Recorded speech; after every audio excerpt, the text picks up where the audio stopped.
না ওইটা সিচুয়েশনই বলে দিই। আমাকে যদি শুনেন, প্রশ্ন হচ্ছে গিয়ে যে আপনার সমস্যা আর আমার সমস্যা কোথায় জানেন? বিশ্বাসের সমস্যা। আপনার যদি বিশ্বাস থাকে কোনো সংগঠনের প্রতি, প্রতিষ্ঠানের প্রতি, আপনি তো এখানে চা খাইতেও যেতে পারেন। আমি তো যাই ডিবি অফিসে যাই, কিন্তু ডিবি অফিসে চা খাইতে গেলে আমারও মনে হয় মাঝে মধ্যে একটা মানুষের ভয় আছে যে ডিবি অফিসে চা খাইতে গেলে মনে হয় কি না কি করে। আর আমাদের এই ট্রেডিশন আছে, কেউ চা খাইতে দাওয়াত দিলেই মানুষ ভয় পায়, মনে করে যে চা খাইতে দাওয়াত দেয় না জানি কি করে। নিরাপত্তার অভাব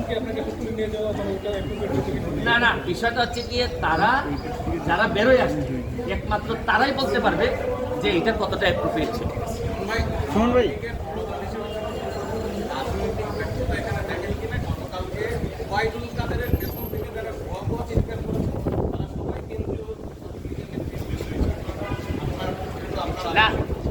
না এইটাই তো আমি বললাম যে আপনাদের ছাত্রলীগের যারা ভুয়া ভুয়া বলছেন তারা নিজের লোকই তো ভুয়া ভুয়া বলছেন। এবং আরও শুধু ভুয়া বিষয় না, বা ধরেন ছাত্রলীগের যারা ভুয়া না বলে যদি তার প্রশংসা করতো তাতেও তো দায় এড়ানো যাবে না।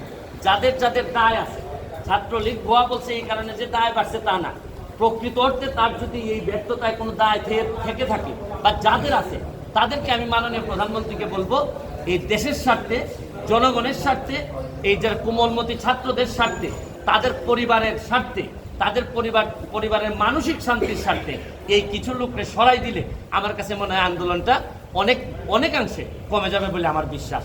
আর শুধু আন্দোলন কমলেও তো হবে না, এই সরকারকে আরো অনেক পথ পাড়ি দিতে হবে। যাদের মনে কষ্ট পাইছে এই মনে কষ্টকে আবার ব্যাক করে নিয়ে আসার জন্য একটা লম্বা পথ পাড়ি দিতে হবে। সুমন ভাই, এখন যারা মাঠে আন্দোলন করছে তারা বলছে যে সাধারণ শিক্ষার্থীদেরকে তুলে নেওয়া বিভিন্ন জায়গা থেকে, এই কারণেই তারা আন্দোলন করছে, তাদের মুক্তির আন্দোলন করছে।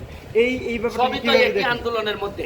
মুক্তিটা হচ্ছে গিয়ে কি কারণে ধরে নেওয়া হয়, কি কারণে আন্দোলনে যাওয়ার কারণে। যারা সহিংসতা করেনি তাদেরকেও ধরে নেওয়া হচ্ছে, সহিংসতা করে ছাত্র পরিচয় দিলেই ধরে নেওয়া হচ্ছে। সহিংসতা করেনি বা করছে এটা তো ডিসপিউটেড কোয়েশ্চেন অফ ফ্যাক্ট, এটা একমাত্র তদন্ততেই জানা যায়। আপনার কাছে সবাই, আমার কাছে মামলায় যখন আসে সবাই বলে যে মিথ্যা মামলা, যখন আমার কাছে জামিনের জন্য আসে সবাই বলে যে ভাই আমার বিরুদ্ধে একটা মিথ্যা মামলা হয়েছে।